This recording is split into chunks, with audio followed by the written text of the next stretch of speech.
Hello and good morning if you're watching this in the morning.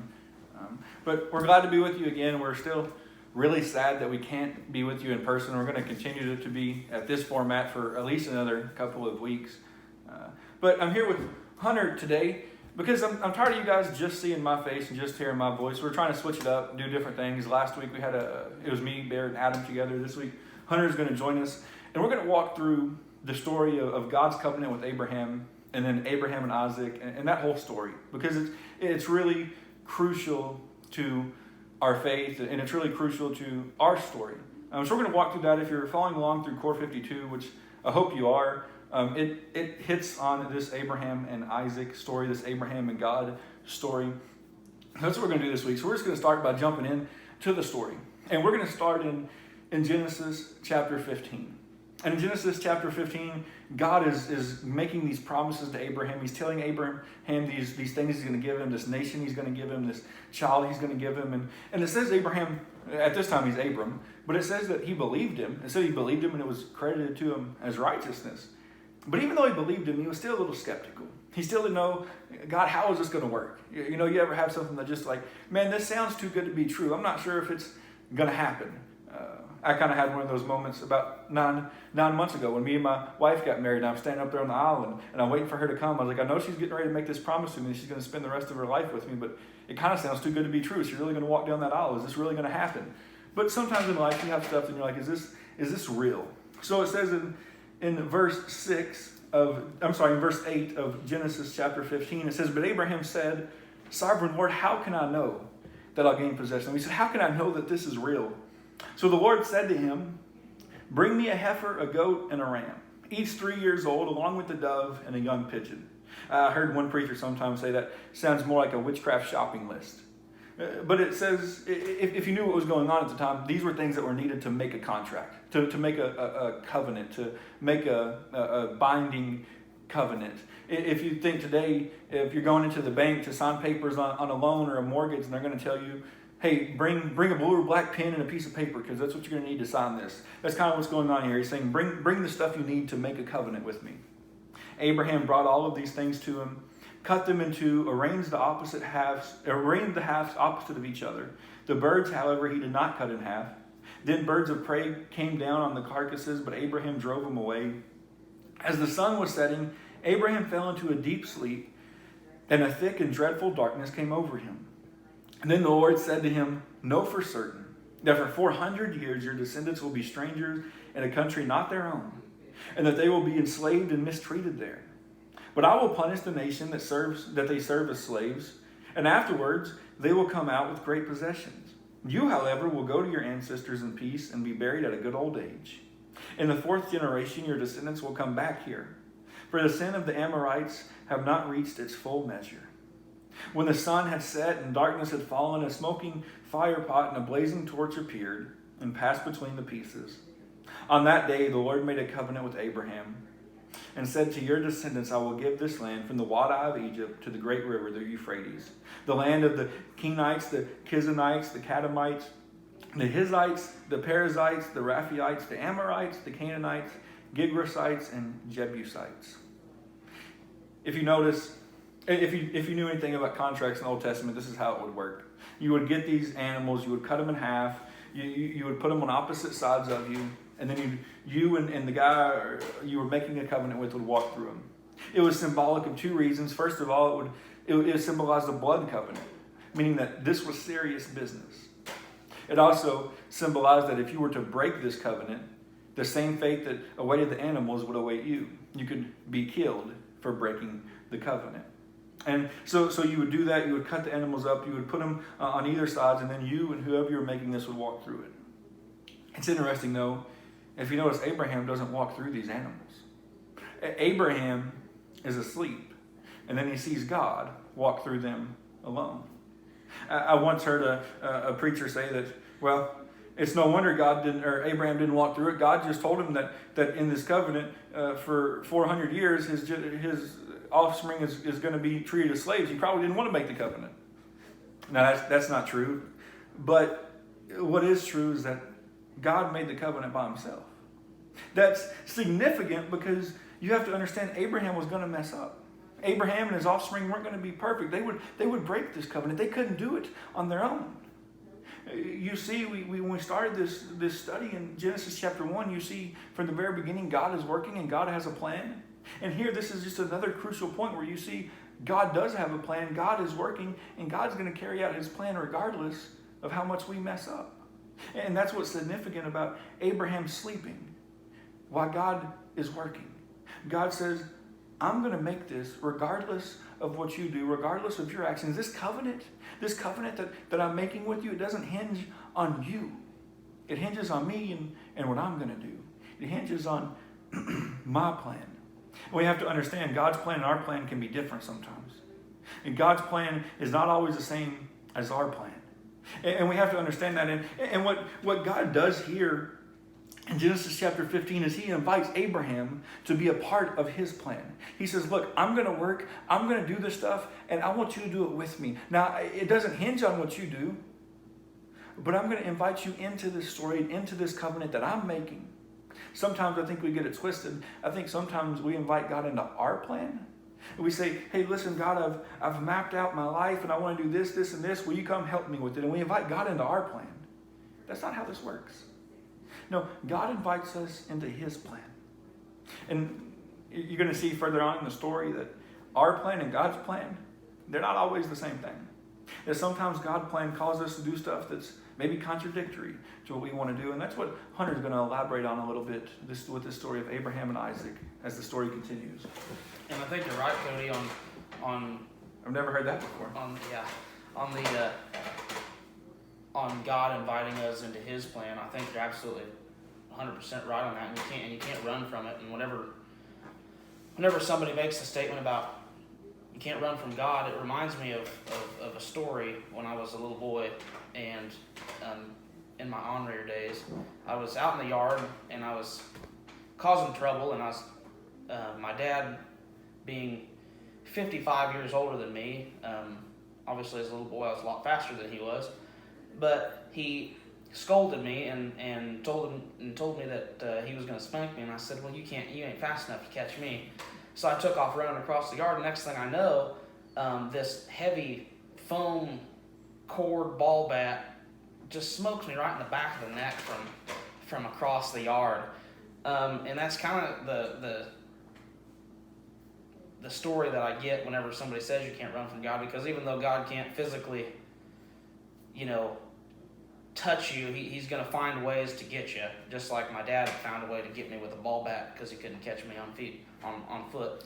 But I'm going to go over Genesis 22, and in your Core 52 books, it does a good job at explaining the story of Abraham and Isaac, but I just don't feel like it gives it enough justice. I feel like you could write a whole book on the story of Abraham and Isaac, because it's, to me, it's the most ultimate test of faith that you could ever have, being told by God to sacrifice your only son. And this story, it's going to be a huge test, because when you get a huge test, usually right afterwards you get a huge promotion. But at the same time, that test that you're being tested on contradicts itself immensely. I mean, you have to do this task and you don't even understand fully what's going to happen. And just like Noah and the ark, he was told to build an ark, and everybody called him a fool for doing it. He was ridiculed for it, but didn't understand what was going on. Yeah, didn't understand. But God says in 22, take your son, your only son, whom you love, Isaac, and go to the region of Moriah. Sacrifice him there as a burnt offering on a mountain, that I will show you. This story, God contradicts himself in multiple ways to Abraham, because theologically contradicts itself, because God promises Abraham that he's going to birth a nation through Isaac, but now God says to sacrifice him. Biblically, it contradicts itself, because in chapter 9 in Genesis, God condemns all murderers. Emotionally contradicts itself because Abraham loves this boy. He's waited 100 years for this son, and now God wants Abraham to give up the very thing that God has blessed him with. Relationally, it contradicts itself. How is Abraham supposed to explain this to Sarah, his wife? I mean, could you imagine going up to your wife and saying, "Oh, hey babe, you know this son that God blessed us with, you know, we've been waiting 100 years for, well, now I got to kill him." I mean, could you imagine? I'm sure Abraham probably got up early in the morning to do this task and just avoided his wife and didn't say anything to her. But she gets up at 6. I'm going to get up at 5 and yeah, go out. absolutely. And then spiritually, it contradicts itself because back then they didn't go to a physical building for church back then. This is how they had church. They went to a place, had a burnt offering, prayed, and worshiped. But if there was ever a day that you didn't feel like going to church, this would be the day, because Abraham's supposed to kill a son. How are you supposed to worship God with a broken heart? That's a task that contradicts itself in itself. But God says in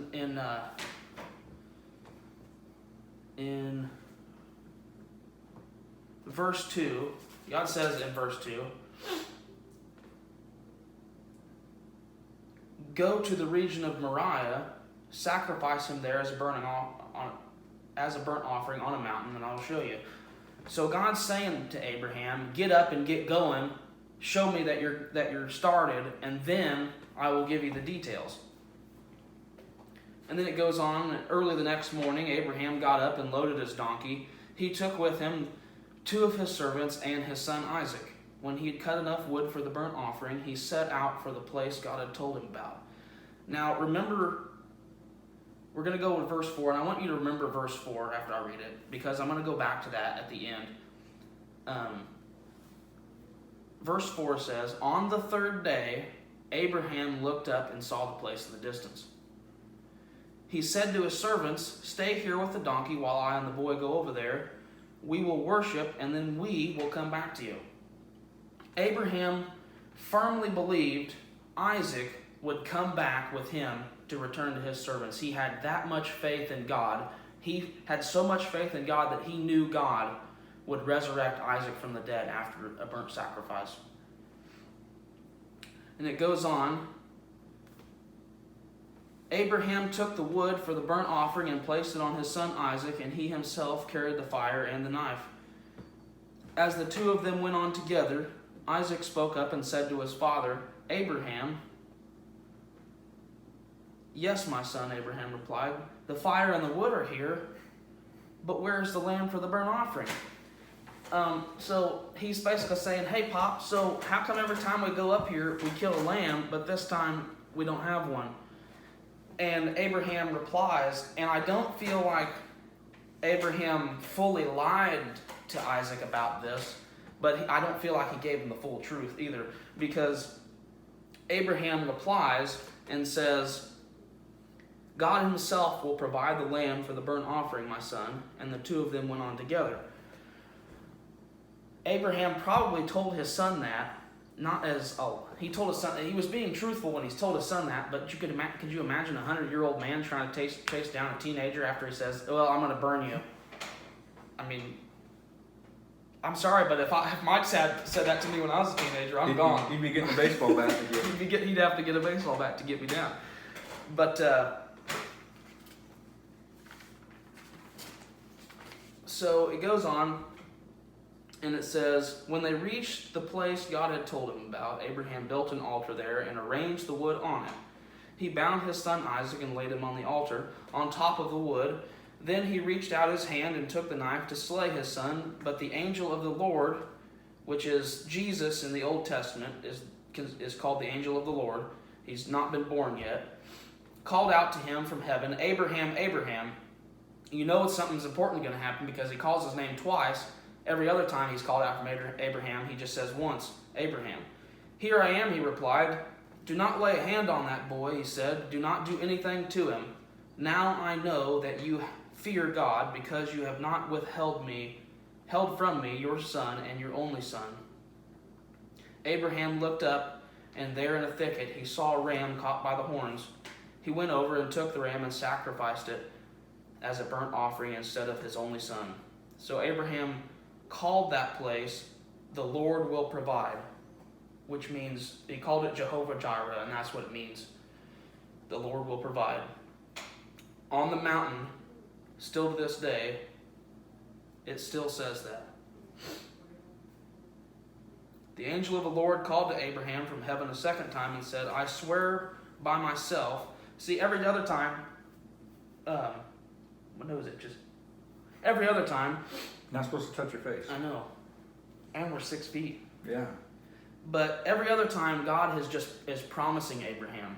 He makes promises, and he's leading Abraham on, and he's testing him, and this is his final exam. This is the ACT. This is the final test to prove his faith. He swears, declares the Lord, that because you have done this and have not withheld your son, your only son, I will surely bless you and make your descendants as numerous as the stars in the sky and as the sand on the seashore. Your descendants will take possession of the cities of their enemies, and through your offspring all nations on earth will be blessed because you have obeyed me. Then Abraham returned to his servants, where they then set off to Beersheba, and Abraham stayed there. But Abraham showed his faith to God. He showed him that he loved him because he was willing to give up the thing that he loved the most. Now I ask you, what is your Isaac in today's world? What is the very thing that you don't want God to touch? And picture that. Would you be willing to give that up to show your faith and show your love to God? In James chapter 2, verse 20 through 29, it says, You foolish person, do you want evidence that faith without deeds is useless? Was not our father Abraham considered righteous for what he did when he offered his son Isaac on the altar? You see that his faith and his actions were working together, and his faith was made complete by what he did. And the scripture was fulfilled that says, Abraham believed God, and it was credited to him as righteousness, and he was called God's friend. You see that a person is considered righteous by what they do, and not by faith alone. In the same way, was not even Rahab the prostitute considered righteous for what she did when she gave lodging to the spies and sent them off in a different direction? As the body without the spirit is dead, so faith is dead without deeds. I kind of included a couple extra verses at the end. I said I was going to stop at 29, but I kept going. But now I want to return back to verse 4. And I think that verse 4 is extremely pertinent with Sunday being Palm Sunday and next Sunday being Resurrection Day. Because in the original translation, it says in verse 4, On the third day, Abraham looked up and saw something.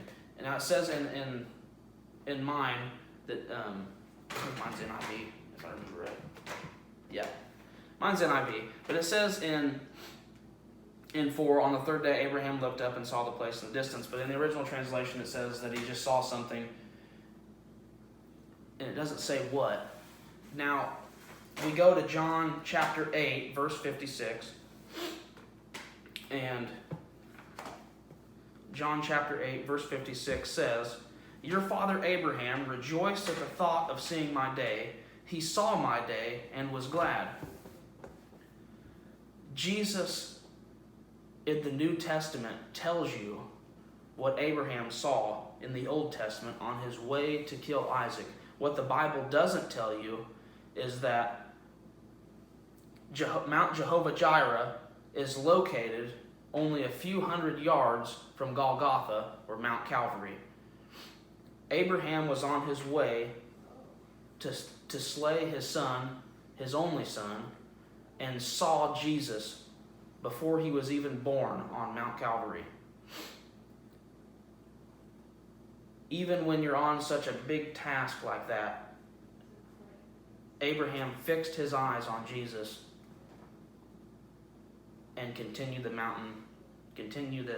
task up the mountain to kill his son, just to show his love for God. To me, there's no greater test in faith than that.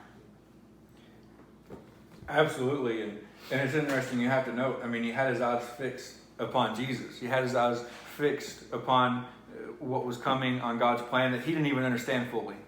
We have the privilege of living on this side of the cross to understand God's plan has taken place. But he didn't even know. As you pointed out, as he walks up, God says, get up and start going, and then I'll give you more details. I mean, Abraham didn't even know what was going on. You mentioned Noah, who God says, hey, build an ark. And he had no idea what was going on. Some, I tend to disagree, but the general consensus is that Noah, until after the flood, there had never even been rain. So it says, go build an ark because I'm going to flood the world. And Noah's like, how? But yeah, you don't even understand what's going on. And we don't always understand God's plan.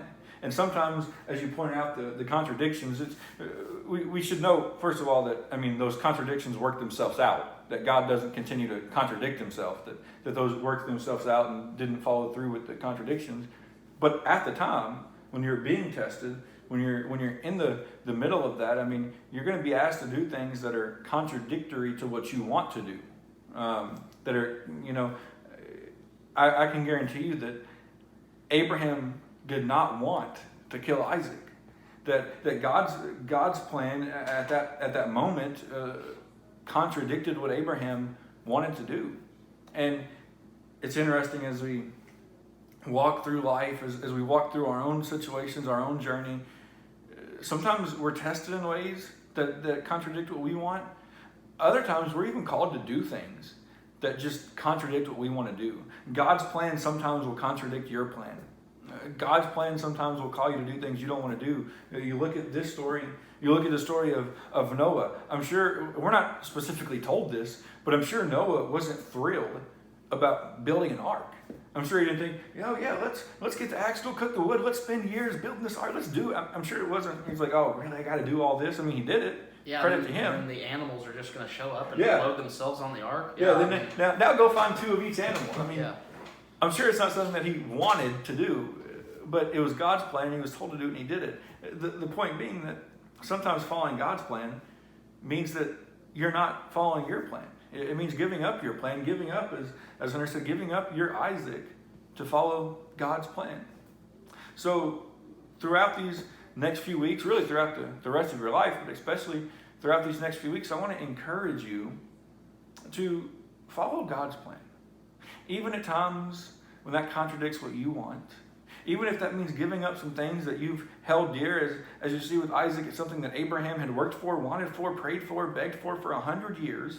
He finally got it, and God says, now you got to be willing to give it up. As Hunter asked, what is your Isaac? What is the thing you've worked for, wanted for, prayed for? And are you willing to give that up if it's part of God's plan?